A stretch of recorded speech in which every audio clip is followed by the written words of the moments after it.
J'ai pas encore entendu un chant d'adoration au Christ. Je veux qu'on adore Jésus-Christ ce soir. Est-ce qu'on peut adorer Jésus?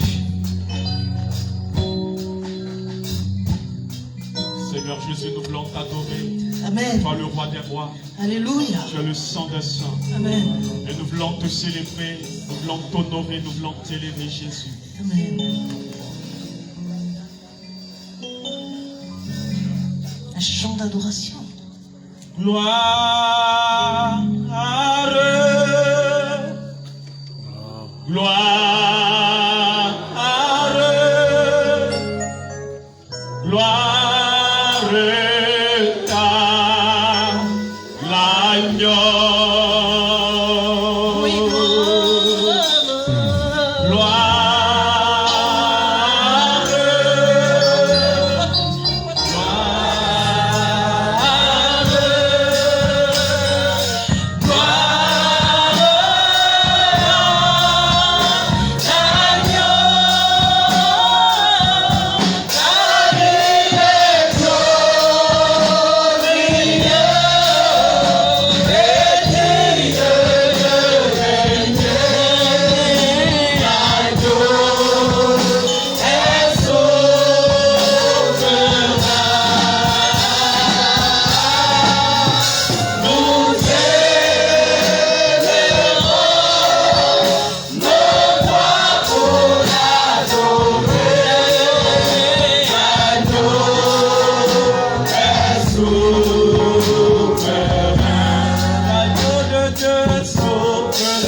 On va s'asseoir, s'il vous plaît. J'étais un peu embrouillé là. Pardon. Donc on va gratter un peu le piano en attendant que je parle, gratter. Alors loué soit Jésus. Paix et joie du Seigneur. Amen, alléluia. Paix et joie du Seigneur. Amen, alléluia. Alors j'ai reçu une note, un courrier qui me disait de venir faire un enseignement sur un thème qui serait la première en chemin. Paix et joie du Seigneur. Amen, alléluia. Alors je me suis dit, il faut que je comprenne la première en chemin. Je connais le chant, hein. Après on va chanter, hein. Il faut que je comprenne, c'est quoi la première en chemin? Ça veut dire quoi la première en chemin? Où est-ce qu'on va aller avec la première en chemin? Qu'est-ce que ça veut dire? Alors j'ai demandé au Seigneur, j'ai demandé au Saint-Esprit de me montrer, de me faire entrer dans cette vision de la première en chemin. Et quand je suis rentrée dans la vision de la première en chemin, j'ai vu personne derrière elle. Je l'ai vue elle seule qui marchait. Et je l'ai vue elle seule qui marchait. Je parle bien de Sa Majesté la Reine, hein, la très sainte Vierge Marie, la gloire de Dieu. Et donc, je l'ai vue seule qui marchait. Et c'est à ses pas que le chemin s'ouvrait. Je n'ai pas vu le chemin devant. Je n'ai vu personne derrière elle. Mais je l'ai vue seule qui marchait. Et c'est elle qui ouvrait un chemin. À ses pas, les chemins s'ouvraient. À ses pas comme ça, le chemin s'ouvrait. Mais je ne voyais pas le chemin. Je me suis dit, mais pourquoi ils disent la première en chemin? Il faut dire la seule en chemin, l'unique en chemin. Alors vous allez me dire, mais nous alors, tu crois que quoi? Nous on fait quoi dans cette affaire? On compte pour du beurre? Non, non, vous ne comptez pas pour du beurre, les gars. Je vais vous expliquer pourquoi vous ne comptez pas pour du beurre, pourquoi je ne compte pas pour du beurre. Mais avant, est-ce qu'on peut chanter la première en chemin, s'il vous plaît? Au milieu, dans le cadre de la décoration, là. Voilà, sinon le reste, là, c'est pas joli à regarder.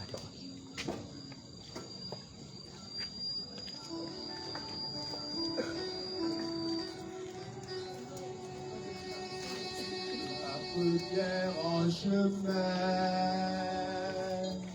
Marie-Dieu nous entraîne, Alice notre oui, aux infinies de Dieu.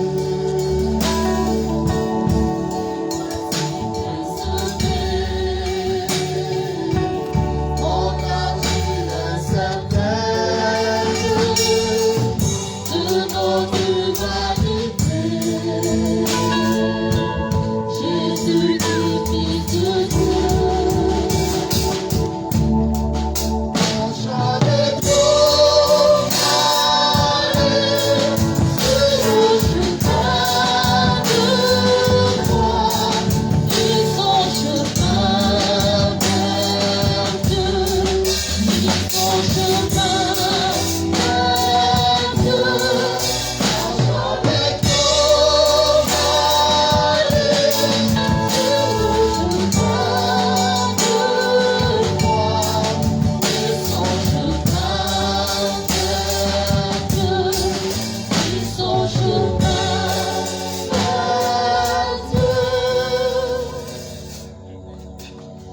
Du Seigneur.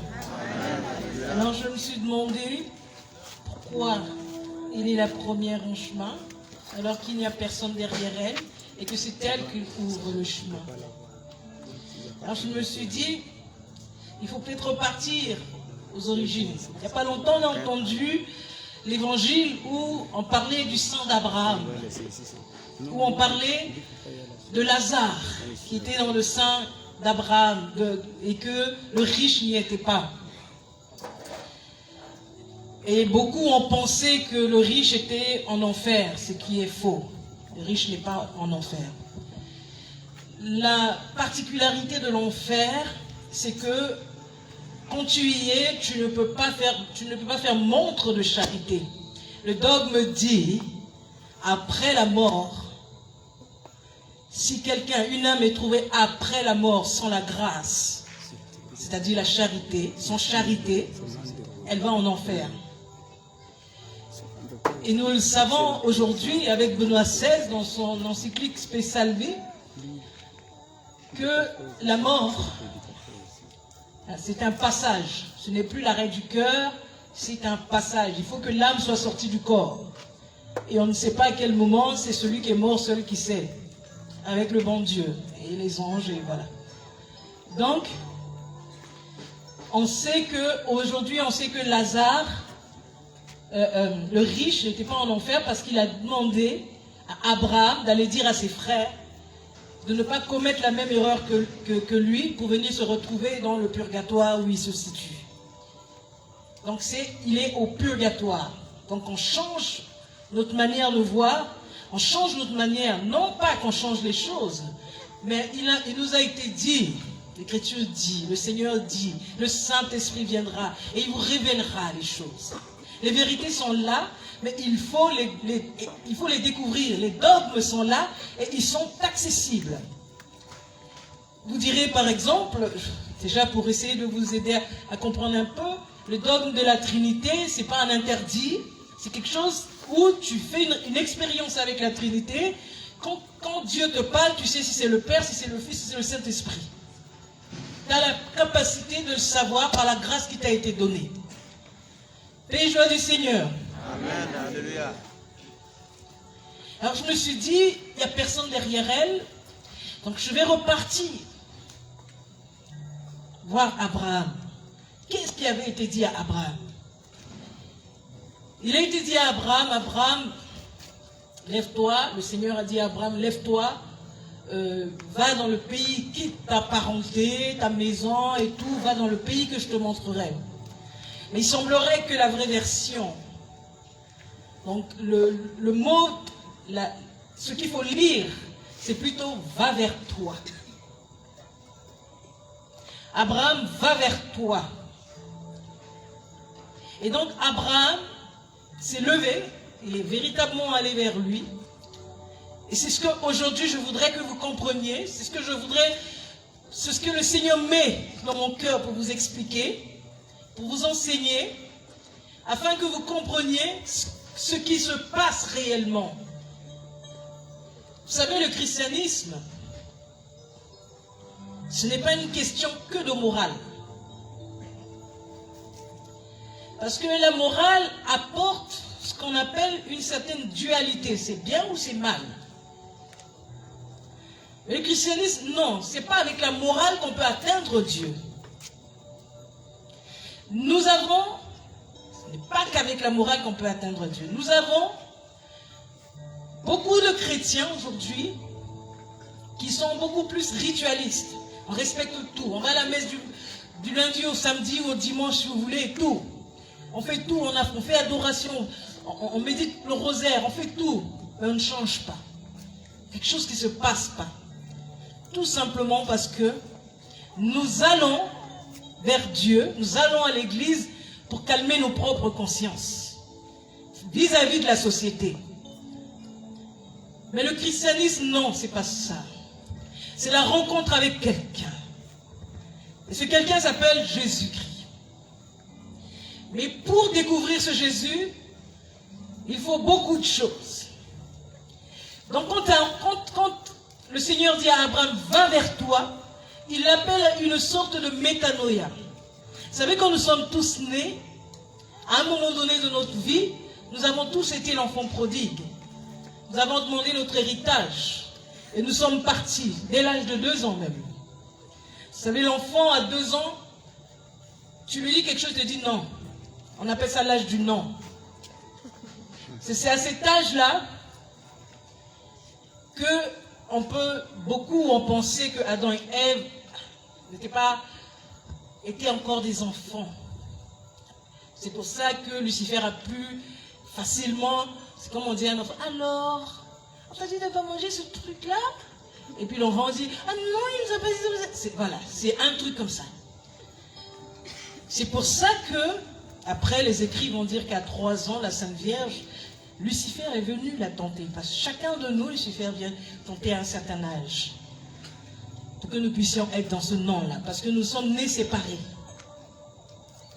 Je vous explique, on va avancer. Hein. Nous sommes nés séparés. Il n'y a qu'une seule personne qui est née unie en elle-même. C'est pour ça que nous avons hérité du péché des origines. Le premier péché d'Adam et Ève, ils ont mangé le fruit de l'arbre, de la connaissance du bien et du mal. C'est pas une bonne interprétation non plus. On dit la connaissance du non réalisé vers le réalisé. Parce que l'être humain, il doit apprendre à devenir humain d'abord. Et c'est en devenant humain qu'il apprend à devenir divin, qu'il se divinise. Et donc, si on n'apprend pas que par exemple à la Genèse, il fallait d'abord qu'on soit éduqué à notre humanité, à un moment donné, donc au niveau de la séparation, de la consommation, à un moment donné, quand Adam et Ève, quand ils ont mangé, Dieu a dit non, mais s'ils mangent le fruit de l'autre arbre là, c'est pas bon, ils vont rester éternellement et ce sera un modèle raté. Donc il fallait arrêter, il fallait les faire quitter du jardin d'Éden. Parce que s'ils mangeaient l'autre fruit de la vie éternelle, ils resteraient dans le modèle raté. Dieu ne nous a pas fait pour être ratés. Et donc qu'est-ce qu'il a fait? Il a fermé pour notre bien. On nous a chassés du jardin d'Éden. Et chacun de nous a été chassé. C'est le baptême qui va nous donner l'élan pour pouvoir y entrer. Mais je ne sais pas si je vous pose la question ici, qui est déjà entré dans l'Éden de son cœur? Qui est entré dans le jardin de son cœur? Alors que ça devait être des choses faciles. Ça devait être des choses palpables. Depuis que tu cours, tu vas à la messe tous les jours, tu prends la communion, ça devait être facile, ça devait être palpable, ça devait être très clair. Tu devais voir ça, tu devais vivre ça. Mais qu'est-ce qui se passe? C'est que si tu t'arrêtes à ceci est bien, ceci n'est pas bien, tu ne peux pas avancer. Ton avancement doit arriver à un moment donné où tu t'arrêtes, que tu te retournes vers toi-même. Vous êtes des étudiants. J'ai envie d'élever le niveau, mais je veux me rassurer de quelque chose. Et je veux me rassurer que vous comprenez, que vous devez savoir si vous-même vous êtes déjà entré dans le salut. Parce que entrer dans le salut, ça veut dire quelque chose. Si tu n'entres pas dans le salut, tu n'es pas sur le chemin. Tu n'es pas dans le chemin. Tu peux venir, vivre ta vie, crier, sauter, danser, tout ce que tu veux, mais tu n'es pas encore entré dans le salut. Tu entres dans le salut au moment où... Vous êtes là? Oui. Vous suivez ça attentivement. Hein? Alors, je vais vous donner des exemples pour que vous compreniez ce que c'est que... Après, je repartirai, je reviendrai avec... je quitterai de Abraham pour venir à la première en chemin. Et je veux m'assurer de quelque chose. Ce n'est pas tout le temps que je viens prêcher chez vous. Donc, je rends grâce à Dieu pour ça. Mais je veux quand même me rassurer qu'il faut que je vous donne tout. Et après, je serai tranquille si je pars. Et voilà. Je suis clair avec vous. Il faut que je veux être sûr que vous êtes entrés dans le salut. On entre dans le salut comment? Imaginez-vous. Vous avez fait l'école maternelle avec une fille ou un garçon. Et puis, il vous parlait mal tout le temps, il vous tapait ou bien il vous brutalisait. Et puis après, vous avez grandi, bon, chacun est parti de son côté, dans son village ou dans un autre pays. Et puis après, vous vous êtes rencontrés en ville un jour à Ouaga. Alors ce garçon il voit la fille, là, elle est devenue jolie, elle est toute belle et tout ça. Mais la fille, le garçon qu'elle voit là, c'est un garçon qui l'a frappée quand elle était à l'école maternelle. Donc elle n'a rien à voir avec ce type-là. Mais lui, il s'est rendu compte que la fille, elle a grandi, elle est devenue toute belle. Donc il veut faire sa démarche. Il demande, ah mais c'est pas Paulette là? Elle est devenue jolie. Hein? C'est ce qui se passe entre vous. Hein? Et gloire du Seigneur. Donc, qu'est-ce qui se passe? Je vous donne des topos là. Donc, vous voyez, il a vu la fille, tout ça, et donc il demande, il voit que la fille cause avec une autre fille ou avec d'autres personnes que lui connaît. Il va s'approcher de la personne, ah, tu connais la fille, tu connais Paulette? Ah, mais, ouais, elle est devenue belle, elle fait quoi maintenant? Tu sais si elle a quelqu'un? Ah non, elle n'a pas quelqu'un, mais tu t'intéresses à elle? Ouais, est-ce que tu peux me... Voilà, on te donne tout le programme de Paulette. Après, tu rencontres Paulette à la messe. Ah, mais dis donc, hein, on se rencontre, hein, c'est vrai. Et puis voilà, tu connais, ça va, Paulette ne veut pas te voir. Parce que tu as brutalisé Paulette quand Paulette était enfant. Et tu repasses encore, tu tournes, tu reviens. Tu sais que Paulette fréquente cette église. Tu reviens encore, tu viens voir Paulette. Et tu vois Paulette et tu essaies de causer avec Paulette, mais Paulette n'a rien à voir avec toi, quoi. Et tu négocies et tout, donc tu as trimé comme ça pendant des temps et des temps. Et puis à un moment donné, tu as des amis communs avec Paulette, on vous a invité, vous êtes assis, causez. Toi tu regardes que Paulette. Paulette comprend que tu la regardes, mais elle ne fait même pas attention à toi. Et tu essaies de lui parler et tout, et rien du tout. En partant maintenant, tu dis, ah Paulette, est-ce que je peux te dire quelque chose? Ah, mais tu sais, je ne suis plus le garçon que tu as connu quand on était enfant, là, hein. J'ai changé et tout, c'est vrai, je te demande pardon et tout. Paulette, ce n'est pas son problème. Il part. Puis tu demandes son numéro, on te donne son numéro, tu l'appelles, tu envoies des SMS, elle ne te répond pas. Puis un jour, tu dis, ah, vraiment, à cause de Jésus, il faut quand même me répondre, même un bonsoir et tout. Tu négocies, et puis Paulette te répond. Et puis après, tu invites Paulette, tu viens souvent voir Paulette, tu cherches à savoir ce que Paulette aime, quelle est sa couleur préférée, quel est le sport qu'elle aime le plus, et toi, tu vas pratiquer le même sport que Paulette. Hein? Et puis, donc, tu vas faire ce tour, tu vas tout faire, et puis à un moment donné, tu invites Paulette. Et tu dis à Paulette, vraiment, je ressens des choses pour toi, je t'aime. Quand je t'ai vu seulement, mon cœur a dit c'est la femme de ma vie. Et Paulette a regardé, elle n'a rien dit. Elle ne t'a pas donné de réponse. Et puis après, tu l'as encore invitée une deuxième fois. Et une troisième fois, tu as tellement négocié que Paulette te dit d'accord, on va essayer, voir. Au moment où Paulette te dit d'accord, on va essayer, voir là. Est-ce qu'on va cheminer, voir là? C'est en ce moment. Donc c'est ce que tu as fait à Dieu. Paulette, c'est le bon Dieu. Quand tu étais plus jeune, quand tu étais encore enfant, tu n'écoutais personne. Même quand tu as grandi, tu ne voulais même pas entendre parler de Dieu. Tu as brutalisé Dieu. À un moment donné de ta vie, tu as pris conscience. Il y a quelque chose qui est dans ce Dieu-là.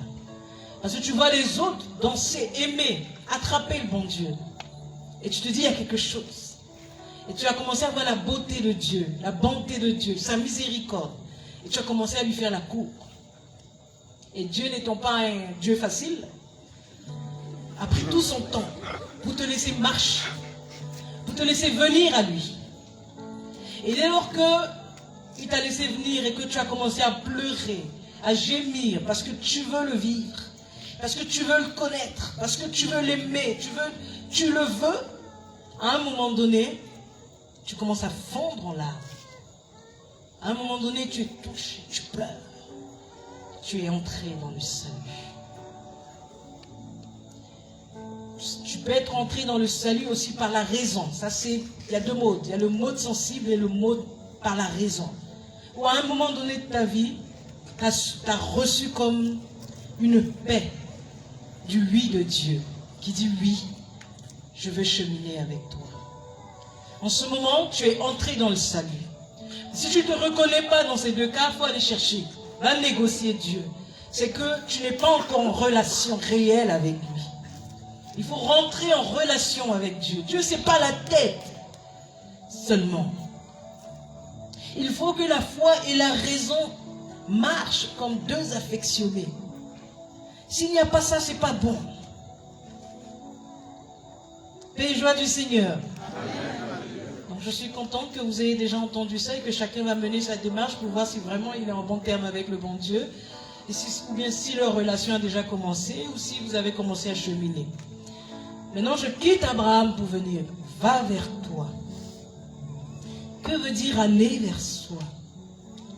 Vous savez, à un moment donné du cheminement d'Israël, il a été buté face à la souffrance. Il s'est rendu compte que ceux qui faisaient le bien souffraient tout autant que ceux qui faisaient le mal. Le sage a même dit, tu es bien ou tu vas mourir. Tu es bien, tu n'es pas bien, la mort est la sanction pour tout le monde. Paix et joie du Seigneur. Bouddha s'est assis, il a réfléchi. Il dit, on souffre parce qu'on a des désirs. Alors lui, il va couper tous les désirs et il ne va plus jamais souffrir. Confucius, Tao, le Tao, tout ce que vous apprenez, tout ce qu'on vous dit, parce qu'on est en milieu universitaire, les sciences religieuses, des choses, beaucoup de vérités. Mais ils se sont arrêtés à un moment donné, quelque part à l'intérieur. Ils n'ont pas pénétré le soi. Ils se sont tous arrêtés, ils ont buté devant le soi. Parce que vous savez que l'être humain, au fond de lui, il y a le soi. Et il y a le moi, donc son moi intérieur et son moi extérieur. Le moi extérieur, c'est ce que vous voyez. C'est l'image que c'est ce que je vous donne, c'est ce que vous voyez là. Ils ont tous buté, que ce soit Bouddha, que ce soit Confucius, que ce soit qui que ce soit. Ils ne sont pas entrés dans le soi. Parce que ça n'avait été donné à personne. Les prophètes ont compris ça. Élie a compris. Jérémie a compris. Élisée a compris. Parce que en ce moment-là, c'est là que Élisée, la dévotion, le soupir pour que la mère de Dieu vienne a commencé depuis. Saint Louis-Marie Grillon de Montfort dit que Adam est resté 900 ans parce qu'il devait transmettre à ses enfants qu'il viendra, la mère et l'enfant. Dieu viendra. Il descendra.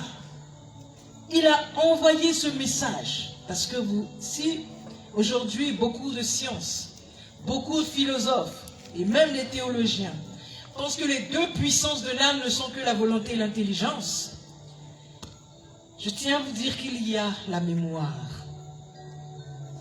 Dieu l'a dit. Vous apprendrez et vous enseignerez vos enfants et les enfants de vos enfants, de génération en génération.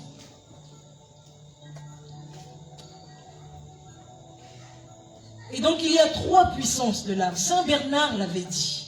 Saint Bernard avait raison. Il y a trois puissances. Il y a la volonté, l'intelligence et la mémoire. Et donc il faut pénétrer, il faut rentrer à l'intérieur de soi. Mais pour rentrer à l'intérieur de soi, aucun prophète ne l'a fait. Et quand ils ont compris que ce n'était pas à leur portée de pénétrer le soi, ils ont commencé à soupirer après la mère de Dieu. Il fallait que celle qui devait venir arrive. Il faut déjà commencer par le but prochain, avant d'atteindre le but final. Donc ils ont soupiré. On dit même qu'il y a eu un tableau qui a été peint, une peinture, quelque chose qui a été peint, une sorte d'icône, qui a été peinte par Élisée ou Jérémie, et qu'ils avaient ça, et que c'est en France, dans une des chapelles. C'est fini? Merci. Et donc, quand on avance, on quitte Abraham, qui va vers lui, vous verrez qu'Abraham aura rencontré 3 puits, et qu'il se serait battu. Pour le premier puits, c'était qu'il fallait que sa mémoire soit purifiée. Pour le deuxième puits, il fallait que son intelligence soit purifiée. Et quand son intelligence a été purifiée, c'est là qu'il a dit, il a compris que sa femme et lui étaient frères et sœurs. il a quitté de la consommation à la communion. Même si c'était par ruse pour dire à cet Égyptien ou à ce que c'était pas parce qu'il voulait pas il voulait pas avoir de problème tellement Sarah était belle. Mais il y a un moment donné de notre vie où nous devons atteindre cette unification. Il faut être uni en soi. C'est cette unification en soi qui fait que tu es humain. Donc la vie spirituelle, la vie du chrétien, ce n'est pas que je me suis confessé, j'ai pas de problème avec quelqu'un, je me sens bien, non, non, non. Ta vie est que tu dois te réaliser. Ta vie est que tu dois rentrer au-dedans de toi. Tu dois te découvrir au-dedans de toi. Tu dois atteindre jusqu'à pénétrer le soi. Mais cette capacité, tu l'as eue où? Cette capacité aujourd'hui. Vous savez que le jardin d'Éden a été gardé par 2 chérubins avec des épées. Ils nous ont chassés. Ils ont gardé. Et personne ne pouvait entrer là-dedans. Parce que Adam et Ève, qui étaient en communion, après le péché, ils étaient en consommation.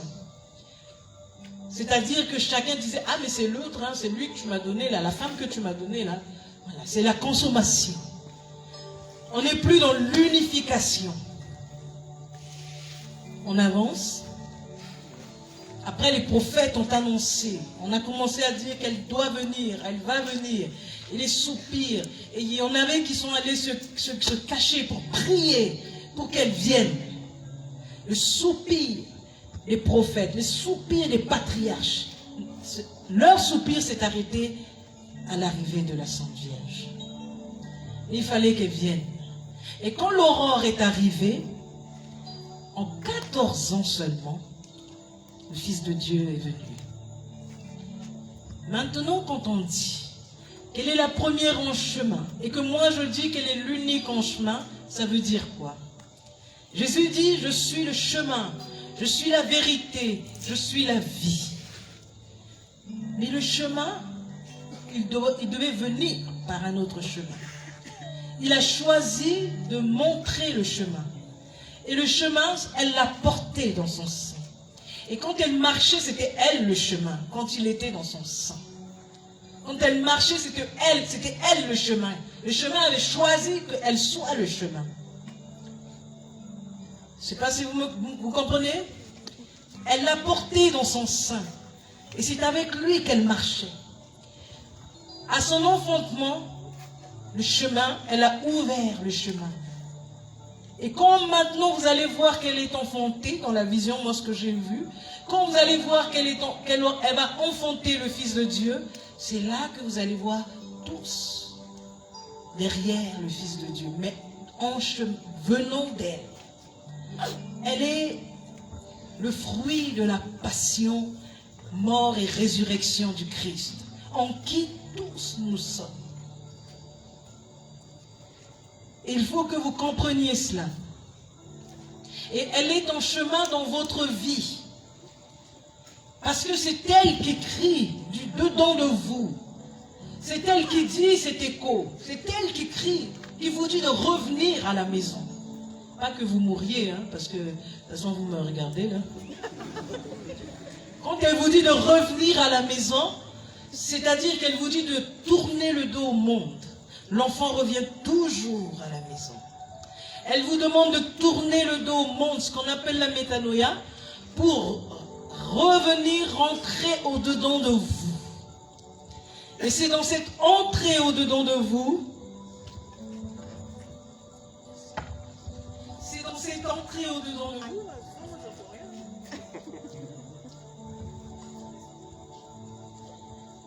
paix et joie du Seigneur. C'est dans cette entrée au-dedans de vous que vous découvrirez qu'en fait, le jardin d'Éden était dans votre cœur. Il n'est pas ailleurs, il est dans vos cœurs. Et il faut que, pour y entrer, il faut que vous lui donniez sa place à la Sainte Vierge. Elle a vécu 4 annonciations. Vous me direz, c'est pas biblique. Mais attendez, je vais vous expliquer. Première annonciation. Elle a vécu 4 annonciations. Vous me direz, c'est pas biblique. Mais attendez, je vais vous expliquer. Première annonciation. Première annonciation. Elle a vécu 4 annonciations. Vous me direz, c'est pas biblique. Mais attendez, je vais vous expliquer. Première annonciation. C'est l'annonciation du Christ. On va lui dire, voilà, tu vas porter l'enfant de Dieu, voilà, tout lui sera révélé. Elle saura qu'il va mourir. Elle saura, elle connaît, elle a lu les prophéties d'Ésaïe. Au point que même, quand le Christ va mourir sur la croix et qu'on va l'enterrer, on va l'ensevelir, elle va prendre la lecture, elle va lire, oser. Elle dit, 2-3 jours, mon serviteur sera debout. On dit qu'elle a marché dans sa maison.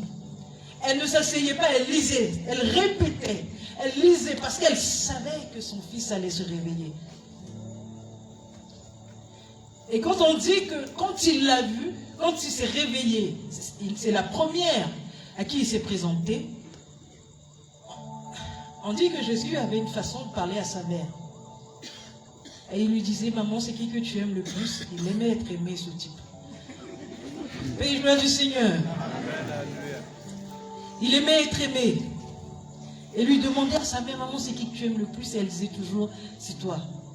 Et quand il est arrivé à la résurrection, quand il est ressuscité, pendant qu'elle était en train de méditer, parce que on dit que même après l'ascension,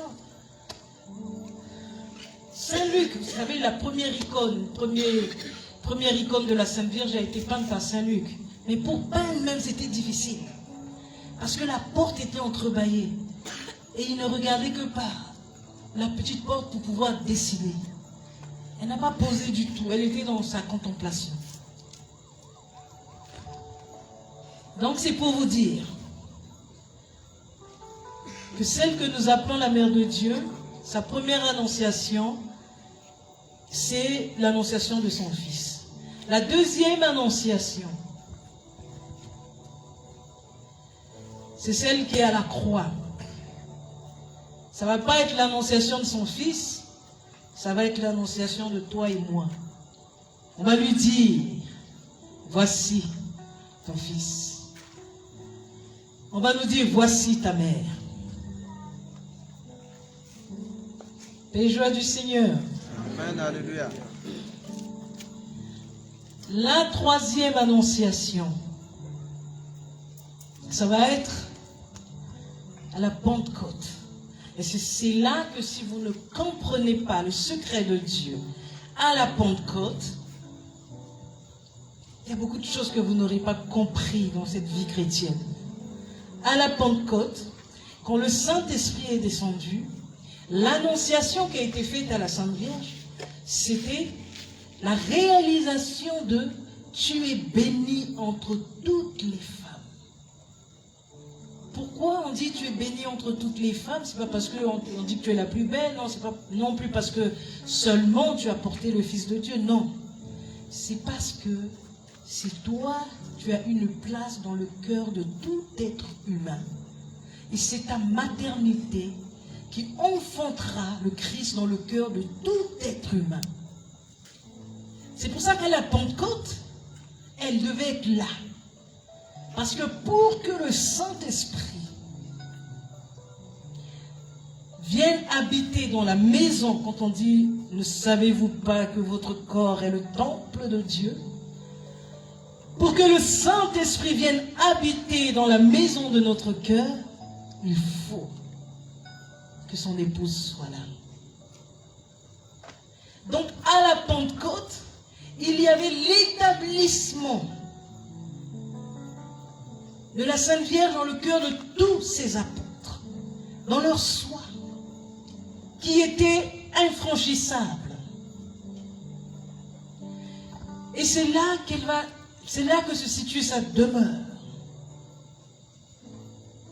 Ça ne vous a jamais choqué un peu de voir que dans les temps anciens, au début de la Bible, les femmes étaient considérées comme rien du tout. Et boum, dans un passage de la Bible, on voit Déborah qui est juge en Israël et dont le nom du mari veut dire lumière et qui est juge et qui est assise entre Bethel et Rama, assise et jugée. On vous annonçait le domicile de la Sainte Vierge, assise dans entre Bethel et Ramah, c'est-à-dire dans le lieu, entre le lieu saint, qui est à l'intérieur du soi, qui se trouve être ce jardin d'amour où Dieu, où Jésus est. Paix et joie du Seigneur. Amen. Alléluia. Bon, j'espère que vous ne vous attendiez pas à quelque chose de « Ah, tu vas progresser, tu vas vivre. » Non, non, hein. C'est pas ce que vous attendiez. Hein. C'est pas à ça que vous vous attendiez. Hein. Si c'est ça, là, vous serez déçus ce soir. Hein. Paix et joie du Seigneur. Amen. Alléluia. Voilà, ce sont des secrets que je vous livre. Voilà. Pour que vous grandissiez. Nous ne sommes pas venus pour construire des maisons et vivre, être heureux. On se marie, on fait des enfants. Nos enfants font des enfants. Ils ont réussi, on est heureux, on meurt, c'est tout. Vous pensez que cette vie-là, on est venu que pour ça? Ah non! On est venu pour se réaliser. Nous sommes des paroles de vie. Nous sommes le Christ. Nous sommes Dieu qui a pris forme en nous et qui se donne à l'humanité. Donc, ce secret que je vous dis, où il y a une place, ce que les psychanalystes et tous ceux que vous voulez vont appeler l'archétype. Beaucoup, j'ai vu même des orthodoxes, et même Albert le Grand, Saint Albert le Grand, et même Thomas d'Aquin, n'arrivaient pas à croire en l'Immaculée Conception.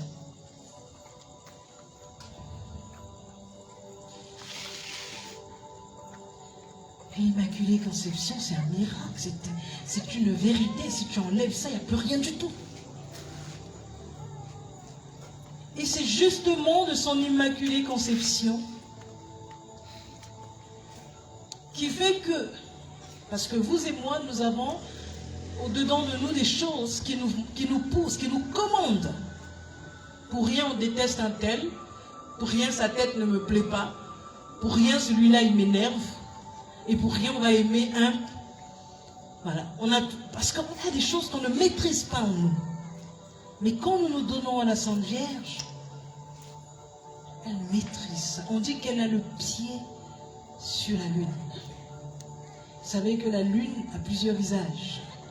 Vous savez que la lune, c'est elle qui fait la pluie et le beau temps de la mer. Et les femmes. On dit qu'on ne peut pas connaître la femme. J'espère que c'est vrai. Hein? Il ne faut pas vous faire connaître. Hein? Vous avez compris, vous les femmes, là? Paix et joie du Seigneur. Voilà. Donc, il y a, en la Sainte Vierge, donc j'ai donné les 3 annonciations. Hein? Est-ce que vous savez même? Vous ne suivez même pas. Donc la 4e annonciation, si vous voulez, c'est à notre mort. Quand on va mourir, parce que nous nous serons laissés réaliser en ce monde, et que nous aurons les signes du Christ, les plaies du Christ dans nous, alors l'annonciation se fera en ces mots, en ces termes. Porte, levez vos frontons, levez-vous, portes éternelles, qu'il entre le roi de gloire. Parce que nous aurons les marques du crucifix en nous, cette annonciation-là, la Sainte Vierge le fera pour nous. À notre départ, porte, levez. Les anges viendront ouvrir la porte. Nous serons dans un bonheur, dans une béatitude. Parce que là-bas est notre patrie. Nous ne sommes pas venus nous établir. Nous ne sommes pas venus rester. Nous ne sommes pas venus comme aujourd'hui. Vous savez qu'ailleurs, dans la Silicon Valley, ils sont en train de créer des choses pour que les gens vivent plus. Ils manipulent le génome humain pour que les gens vivent encore beaucoup plus. Et quel ennui de vivre sur cette terre, de passer tout son temps, du 1er janvier au 31 décembre, à faire la même chose pendant 200 ans. Ça va être terrible. Paix et joie du Seigneur. Alléluia. La vie est là-bas. Mais tu ne meurs pas cadavre, tu meurs debout. C'est-à-dire que tu t'en vas parce que tu as connu la vie ici. Vous devez vous évertuer, vous devez vous efforcer à chercher à connaître qui vous êtes. Quelle est la parole de Dieu que vous êtes? Et qu'est-ce que Dieu, par votre vie, veut annoncer au monde? Vous devez savoir qui vous êtes. Et la Sainte Vierge vous l'apprendra. Vous savez, moi j'ai un immense bonheur, une immense joie de prêcher la vraie dévotion à l'école de Marie, de faire en sorte que les gens se consacrent à la Sainte Vierge. Parce qu'en ce moment, à leur consécration, ces personnes, la Sainte Vierge elle-même vient prendre possession de leur maison. Elle vient habiter chez eux. Parce qu'ils se donnent à elle gratuitement. Ils se donnent eux-mêmes à elle en tant qu'esclaves d'amour. Moi, je suis esclave d'amour de la Sainte Vierge. Et je suis heureuse d'être esclave d'amour de la Sainte Vierge. Je vous assure que quand vous voyez la Sainte Vierge, elle a une telle force que vous serez admiratif. Vous serez en train de la regarder seulement parce que vous ne pourrez rien faire. Et parce que vous voulez lui ressembler. Chacun de nous, dans le chemin que la Sainte Vierge prenait, la première en chemin, chacun vivait en elle. Nous sommes les enfants de son fiat. Et le oui de Dieu, ce n'est pas le oui de la Sainte Vierge, ce n'est pas un oui de résignation. J'adhère à ce projet et je veux qu'il se réalise. Mais vous, quand vous avez un petit problème, ben vous et moi, hein, c'est la volonté de Dieu, vous voulez qu'on fasse comment? C'est ce que Dieu veut. Ah, qu'est-ce qu'on peut? Non. On doit adhérer au projet de Dieu. On doit dire oui. Quand la Sainte Vierge dit qu'il me soit fait selon ta parole, je suis la servante du Seigneur, l'esclave de son amour, l'esclave de Dieu, qu'il me soit fait selon ta parole. Elle veut dire, j'adhère totalement à ton projet, il me plaît, je veux le faire, je veux le réaliser avec toi, je participe à sa réalisation. Et chacun de nous, j'espère que demain vous allez changer, on vous dit, quand vous allez vous lever, c'est pour dire, il faut que moi je goûte à Jésus. Il faut que je le connaisse, il faut que je le sente au-dedans de moi.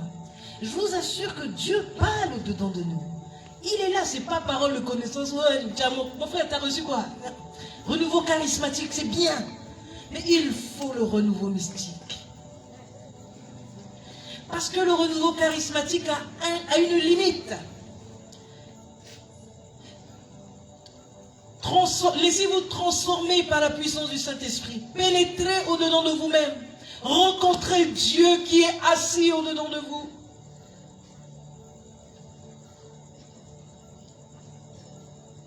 J'ai tellement de choses à vous dire que je voudrais tout vous dire en même temps. J'ai combien de temps? Voilà. Une autre chose encore que je vais vous dire, pour que vous compreniez. Je n'ai pas fait mon enseignement de bout en bout, parce que je ne sens pas en vous je ne sens pas en vous cette suite. Vous savez, un prédicateur ne prêche que selon les cœurs ouverts. Tu sens les cœurs. Et là, tu peux dire ce qui est. Mais là, c'est tellement décousu en vous qu'il faut que je vous donne en fonction de ce que les cœurs demandent actuellement. Vos cœurs sont pas... C'est pas un film. Je prêche, j'entends un cœur qui dit, mais et ça? Un autre cœur qui dit, mais oui, mais et cette partie? C'est pour ça que je voudrais répondre à vos questions. Et ces questions, c'est quoi déjà? Je vous parlais des dogmes de la Sainte Vierge. Les dogmes de la Sainte Vierge sont faits pour nous. Vous avez le dogme de la maternité, de l'Immaculée Conception, le dogme de la maternité divine. L'Immaculée Conception, c'est un dogme qui travaille en même temps que vous êtes baptisé. Parce que votre renouvellement se fait bien sûr dans le sang du Christ. Parce que c'est la Sainte Vierge qui présente le sang du Christ. L'Immaculée Conception vous aide. Ce dogme vous aide même dans la confession. Quand je vais avancer, vous allez comprendre. Vous arrivez à la maternité divine. C'est ça qui donne la maternité spirituelle. Bon, aujourd'hui, si je vous parle et que j'entends vos cœurs, c'est parce que j'ai la grâce de la maternité spirituelle. La Sainte Vierge met en partage sa grâce de maternité spirituelle. Et c'est donné à tout le monde. Ce n'est pas quelque chose d'extraordinaire. C'est ce que vous devez avoir. Donc il y a cette grâce de maternité spirituelle, vous l'avez parce qu'il y a des moments où vous prêchez, vous avez emmené quelqu'un au Seigneur, il est né de nouveau, il a commencé à changer sa vie, et peut-être qu'il vous a même dépassé. Paix et joie du Seigneur. Amen. Alléluia. Mais avant, parce que chacun de nous doit vivre cette annonciation du Seigneur. Pour arriver à ça, il faut qu'il vive d'abord ce qu'on appelle la virginisation, qui vient du dogme de la virginité perpétuelle de la Sainte Vierge. Cette virginisation, c'est elle qui va vous emmener dans tout le chemin de la vie mystique. C'est-à-dire, vous allez connaître la nuit des sens, vous allez connaître la nuit de l'âme, vous allez connaître la nuit de l'esprit, et puis vous allez être vierge. Parce que c'est à une vierge que l'annonce a été faite.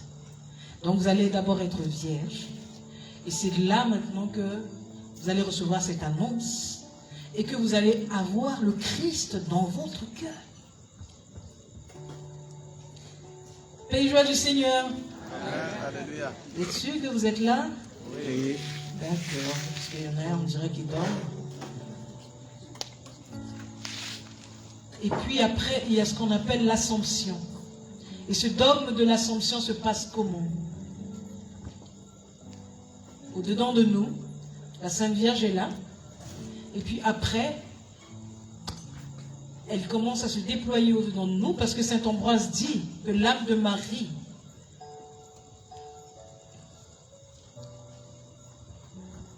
il dit quoi? Que l'âme de Marie descende sur vous, que l'esprit de Marie vous compte. Il dit même que l'âme de Marie vienne à la place du vôtre, que l'esprit de Marie vienne à la place du vôtre. Que l'âme de Marie vienne à la place de la vôtre. Paix et joie du Seigneur. Amen. Alléluia. Et donc c'est en ce moment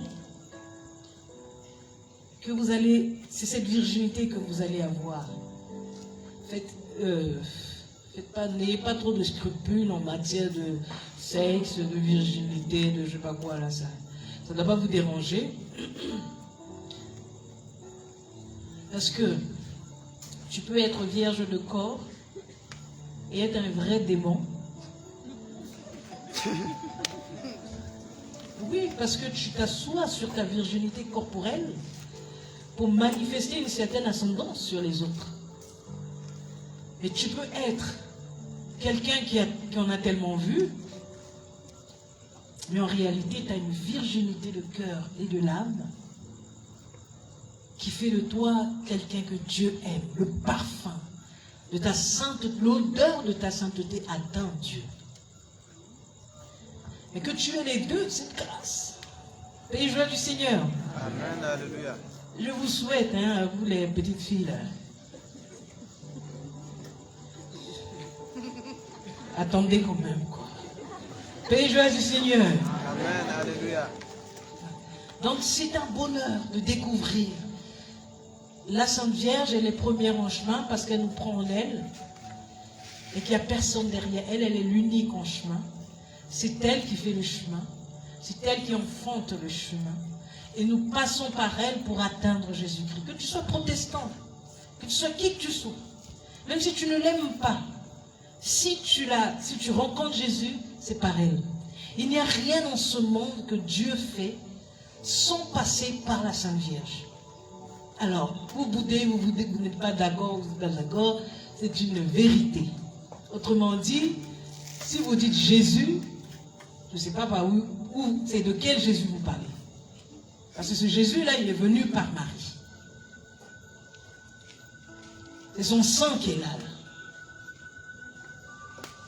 Paix et joie du Seigneur. Amen. Alléluia. Alors, ce que je veux vous dire, vous êtes jeunes, vous êtes forts. Je vous ai vu danser tout à l'heure. J'ai vu l'énergie que vous... J'ai dit, mais mince, mais s'ils dansent comme ça, au moment où je vais prêcher, ils vont dormir. Ils seront tellement fatigués qu'ils vont dormir. Paix et joie du Seigneur. Amen. Alléluia. Alors, ce que je veux vous faire, j'ai voulu tout vous dire en même temps. Mais c'est des choses qui se font, qui s'apprennent pendant des années et des années. C'est des choses qui prennent du temps.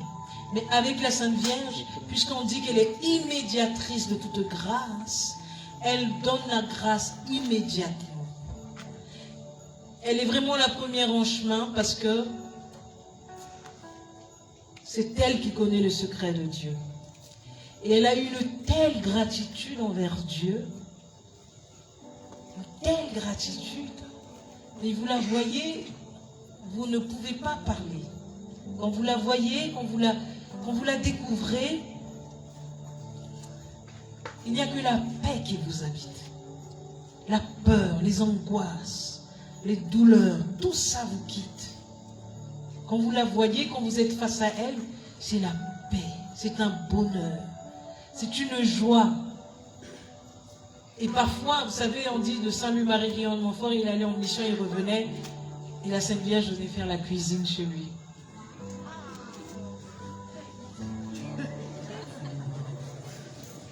C'est magnifique. Il n'y a pas quelqu'un de plus ordinaire, de plus simple, de plus accessible que la Sainte Vierge. Ne la regardez pas comme quelqu'un de loin. Ne la regardez pas comme quelqu'un, comme si c'était quelqu'un qui était inaccessible. Non. Je vous assure, elle est là. Quand vous êtes avec elle, elle a une paix qu'elle donne. Elle a un bonheur qu'elle donne. Une innocence.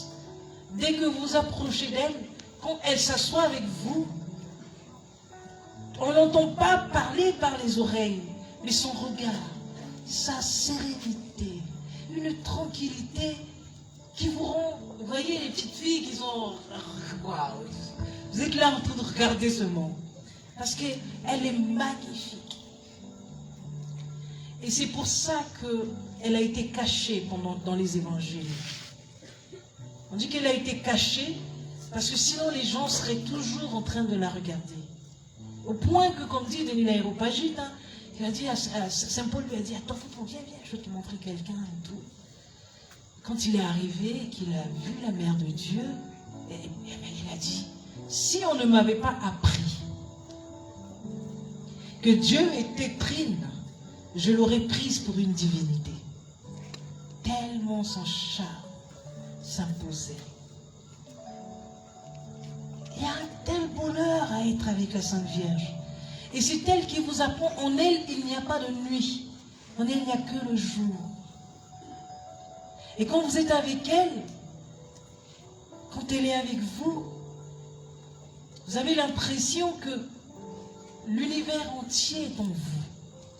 Vous avez l'impression que l'univers n'est rien. Mais alors que c'est elle qui donne à l'univers sa beauté. Elle ne fait, là, il y a un chant qui dit sa beauté fait pâlir. Non. C'est pas forcément la vérité. Elle donne la beauté aux choses. Elle n'enlève pas leur beauté. Elle n'a pas un éclat qui éteint les autres, non. Elle a un éclat qui t'élève. Sa magnanimité t'élève, te grandit à tes propres yeux. Mais elle est elle te dit la vérité. Oui, tu vois que t'es rien. Celui qui est venu dire à la Sainte Vierge, ah oui, hein, montre que tu es mère aussi, quoi. Parce qu'il n'arrivait plus à s'en sortir. Il a prié, ça ne venait pas, ça ne marchait pas.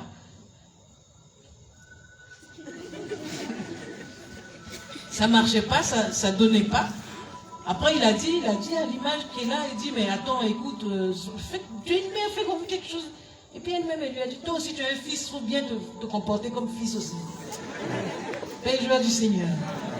Elle a de l'humour aussi, elle sait faire de l'humour. Et celui-là qui est venu lui dire, donne-moi seulement la grâce de te regarder et puis je te donne un œil. Je veux te voir et puis je te donne mon œil. Et puis il a dit ok. Quand elle est venue, elle était toute belle. Et puis il lui a donné l'œil, elle a pris. Et puis après, il est encore venu et puis il lui a dit, montre, non, j'ai pas assez vu, tu n'as même pas fait 2 minutes, je veux voir encore. Je te donne mon autre œil. Et puis elle a dit d'accord. Et quand elle est venue en haillant, elle n'est pas venue dans sa beauté là, elle est venue avec comme une pauvre dame. Et hop, le gars a perdu ses 2 yeux. Il est devenu aveugle, il commençait à prier. Tu vois les enfants qui te donnent, tu prends, tu as mangé. Et puis maintenant, il pleure là. Et puis elle est venue, elle lui a redonné ses 2 yeux. Elle aime jouer. Elle aime s'amuser avec ses enfants. Elle est particulière. Si vous apprenez à la découvrir, si vous apprenez à l'aimer, quand vous allez vers elle, oubliez Sa Majesté, la Reine, Mère de Dieu, oubliez ça. Parlez-lui comme à une mère.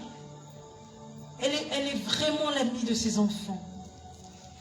La dernière fois, à l'ouverture de l'école de Marie, celui qui a fait le discours a dit bienvenue et tout, voilà et tout. Et puis après il a dit la Sainte Vierge vous transmet ses salutations.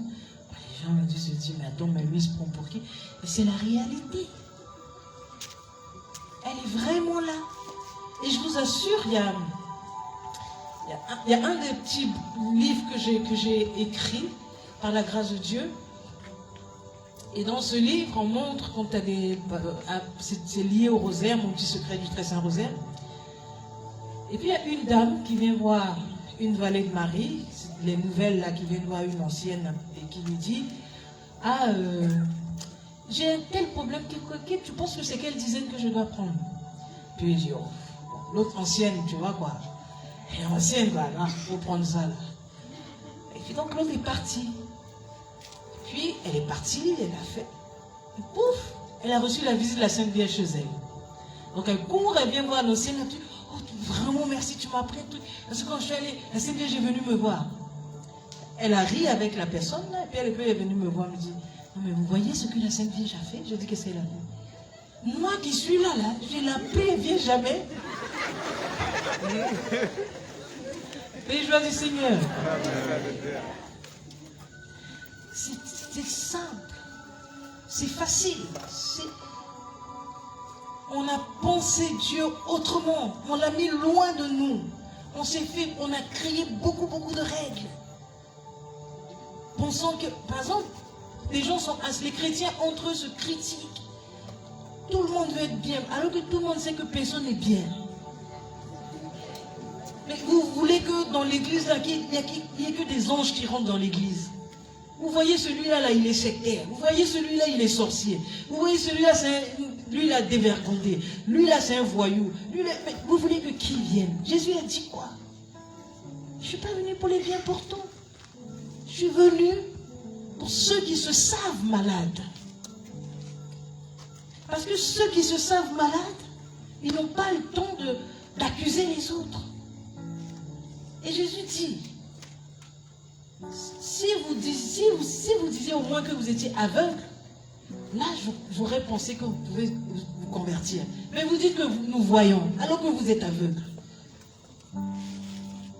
Donc, ce soir, je vous ai dit beaucoup de choses, comme une boule, parce que je sais que ce qu'on entend, c'est ce qu'on appelle une loi qui s'appelle la loi du frayage. On te donne l'annonce, boum, en paquet comme ça, et après ça va travailler. C'est comme Marie-Madeleine. Jésus vient lui dire, va dire à mes frères que je vais les voir en Galilée. Dis-leur que je suis là, je suis ressuscité et tout. Donc elle va pour leur dire, ils refusent, ils se disent encore les femmes. Mais le travail a été fait. Il y a eu le frayage. Il y a eu l'ouverture à cette possibilité dans leur tête. Donc, elle a fait l'annonce, Elle n'a fait que faire ce qu'on lui a dit de faire. Elle a fait l'annonce. Maintenant, le travail se fait. C'est fait dans les apôtres. Autrement dit, s'ils avaient vu Jésus, ils allaient tomber. Mais ils ont compris qu'il y avait la possibilité de le voir. Puisque ces femmes l'ont vu. Marie-Madeleine est venue leur enseigner. Puisqu'il a dit, va dire à mes frères, je monte vers mon Père et votre Père. Vers mon Dieu et votre Dieu. L'enseignement n'est pas que ces deux phrases-là. Elle est partie enseigner. C'est pour ça qu'on l'appelle l'apôtre des apôtres. N'oubliez pas, la grâce de la parole est plus donnée aux femmes. Regardez la prophétesse Anne. Non, ne boudez pas. Hein. Regardez la prophétesse Anne. On dit, quand on est venu faire,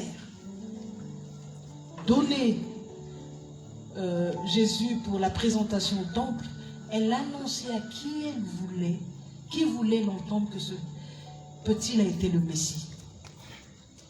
C'est une annonce. C'est un frayage. Donc, ce que vous avez entendu, c'est un tas de trucs. Vous ne pouvez pas vous retrouver dedans, ça j'en suis sûr. Parce que ça peut être une formation que je donne en 2 ans à des gens. Mais je vous ai fait un condensé parce que dès que ça va pénétrer votre cœur, petit à petit, ça va commencer à prendre. Et vous allez chercher à découvrir, non seulement à entrer dans le salut, mais vous allez chercher à découvrir la Sainte Vierge. Vous allez chercher à la connaître sa douceur, sa beauté. Sa beauté est particulière. La beauté, ce n'est pas le sens de la beauté que vous et moi nous avons. La beauté, comme dit François Cheng, à son sens, à sa direction, à sa signification. C'est ça la beauté. Donc quand vous voyez Dieu, la beauté de Dieu est magnifique. Dieu vient à nous. Vous savez, Dieu il est grand. Il descend, il nous envoie la grâce et on monte vers lui. Et il est dans une relation d'égal à égal avec nous.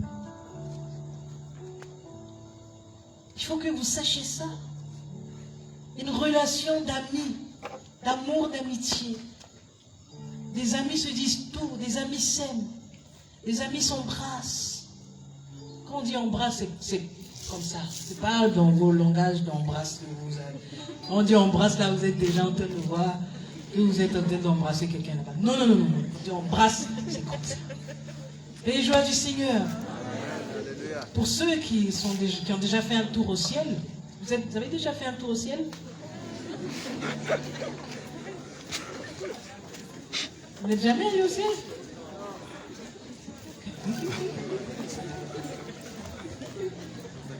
Pour ceux qui ont déjà fait un tour au ciel, ceux qui habitent, les habitants du ciel,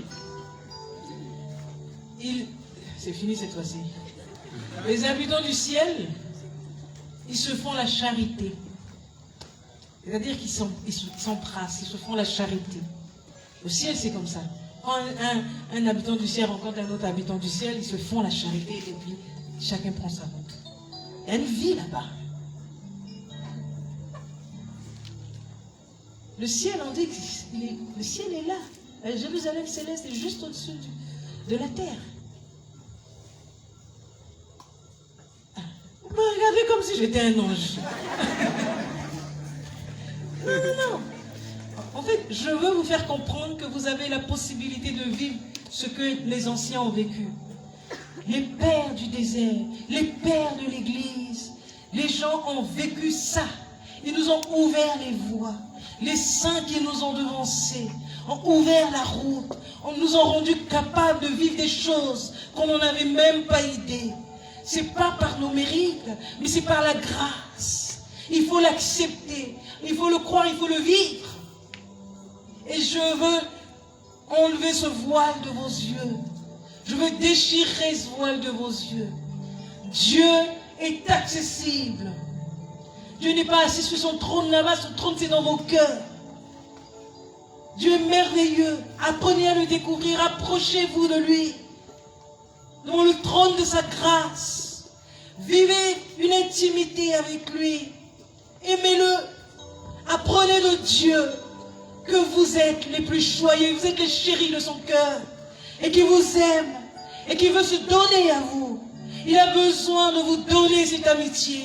Il a besoin de vous faire connaître votre vie même, votre vie missionnaire, votre vie prophétique, votre vie sur la terre ici. Vous êtes venus pour apporter le ciel sur la terre. Vous n'êtes pas venus pour un lopin de terre. Vous n'êtes pas venus que pour construire, que pour réussir dans cette vie sur la terre. Autrement dit, vous serez comme des Caïns. Vous n'aurez pas envie de quitter la terre. Mais vous devez vous donner totalement à Dieu. Et ça se passe par quoi? Ça se passe déjà par la reconnaissance du fait que vous avez été créés par amour. Même si vous vous levez, que vous faites seulement le premier mystère joyeux toute votre vie, vous découvrirez quelque chose d'exceptionnel. Les choses de Dieu, quand elles quittent pour venir, elles sont d'or, c'est-à-dire de charité. Mais quand elles atteignent notre espace, elles deviennent comme des choses ordinaires. Et vous ne donnez pas de poids. Vous préférez regarder l'or de ce monde qui va périr, qui va finir un jour. Mais il y a l'or de la charité que Dieu fait descendre sur des personnes simples, sur des personnes humbles, sur des personnes de vérité. Et Dieu a besoin que vous soyez ces personnes de vérité à qui il veut révéler ses secrets parce qu'il veut sauver le monde. Nous sommes au temps de la prophétie de Jésus qui dit dans la parabole qui se trouve après l'enfant prodigue de cette femme qui a perdu sa pièce et qui a fait sortir tout, non pas pour nettoyer mais pour trouver sa pièce. Nous sommes dans cette prophétie, dans ce temps de la femme, la mère de Dieu, qui va maintenant secouer l'Église, secouer les peuples, secouer les chrétiens pour dire: la grâce est dans vos cœurs, c'est à vous de sauver le monde. Vous n'avez pas à subir le monde, c'est à vous d'attaquer, c'est à vous d'aller de l'avant, c'est à vous d'aller sauver les âmes. Chaque fois que vous l'aurez gagné sur un des péchés qui vous traumatisent, vous avez sauvé votre lignée sur ce péché. Nous sommes un résumé de beaucoup de personnes avant nous. Nos aïeux, nos ascendants, nous sommes ce résumé. Nous avons leur message en nous. Nous avons leur blocage en nous. Mais comment est-ce que nous allons sauver ce monde si nous sommes là à nous plaindre? Si nous sommes là à chercher que des choses de cette société, si nous sommes nous-mêmes sous la loi de cette société, comment est-ce que nous allons sauver le monde si nous-mêmes nous ne sommes même pas encore entrés dans le salut? Il faut entrer dans le salut. Il faut découvrir la voie qui mène à Dieu, la première en chemin. Elle a porté et elle nous demande de nous laisser porter par elle. Elle nous demande de prendre le même chemin que son Fils a pris, parce qu'elle veut faire de nous des petits Jésus, des petits Christ, appelés à se donner pour le monde. Comme Saint Paul l'a dit, je ne connais que le Christ et le Christ crucifié. Et c'est ce Christ-là aujourd'hui que nous vénérons, que nous adorons. C'est ce Christ qui veut que nous puissions étendre nos mains sur le bois de la croix. Et nous refusons souvent. Dieu vous attend, jeunesse. Dieu vous attend. Nous devons vous donner le flambeau. Vous devez vous lever. Vous devez prêcher. Vous devez par vos vies prêcher. Vous devez transformer ce monde. Vous ne devez pas être de ceux-là qui écrivent qu'il faut tuer un tel, il faut tuer un tel. Vous devez être de ceux-là qui apportent la paix. Vous devez avoir pour modèle Jésus et Jésus seul. Et Jésus crucifié.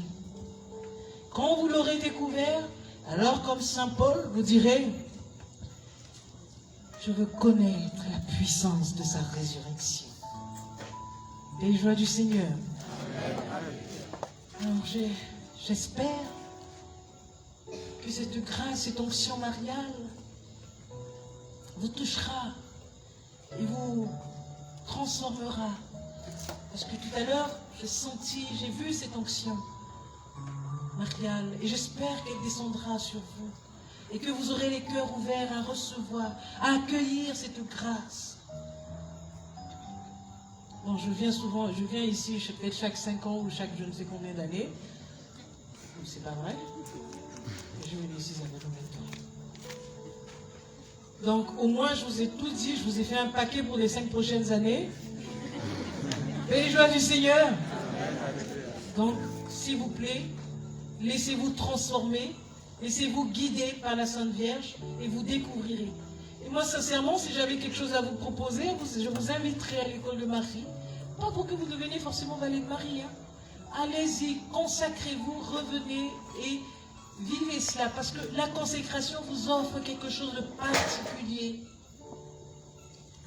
Elle vous offre cette possibilité, cette grâce, cette marque mariale au-dedans de vous.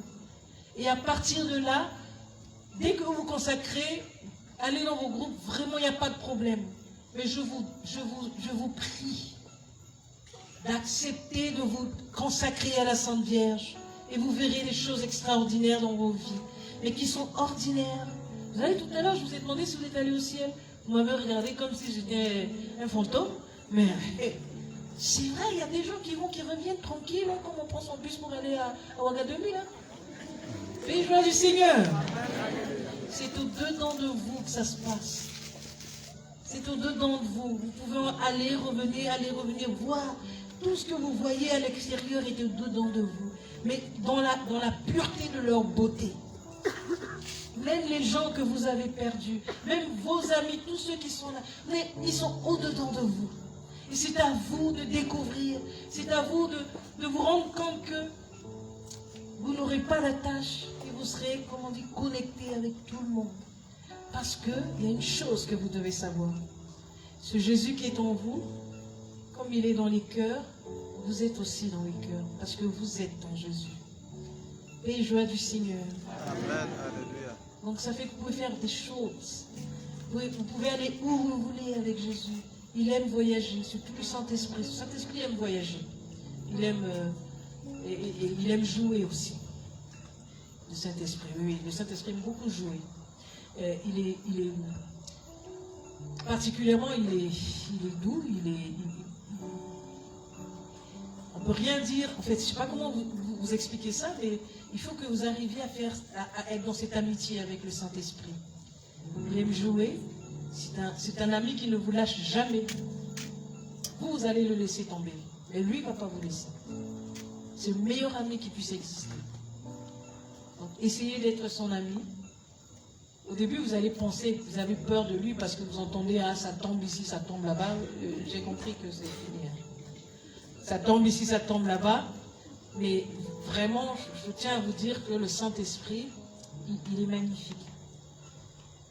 Et une dernière chose, pour les 5 prochaines années, Dieu est timide par rapport à nos regards.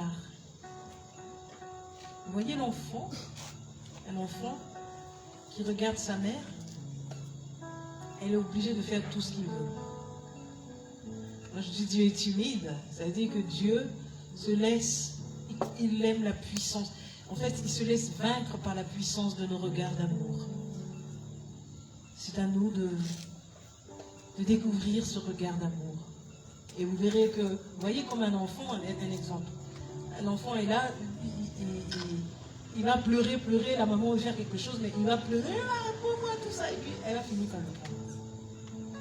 Il suffit qu'elle le regarde, son regard, sa mère ne va pas supporter, il va y avoir quelque chose au niveau de ses entrailles, elle va le prendre. Dieu aime nos regards d'enfant, d'amour, dépendant. L'enfant, il est dépendant, mais c'est lui qui donne des ordres à sa mère. Vous voyez, Dieu à les entrailles d'une mère. Et donc, quand on regarde Dieu comme cet enfant, non pas par orgueil, non pas par désir ou par convoitise, mais juste parce qu'on est un enfant et que c'est notre droit que notre Père nous porte, mais Dieu va nous porter. C'est magnifique. Quand vous vivez ça, quand Dieu vous porte, quand vous étreint, quand il vous attrape, tout en vous devient paix.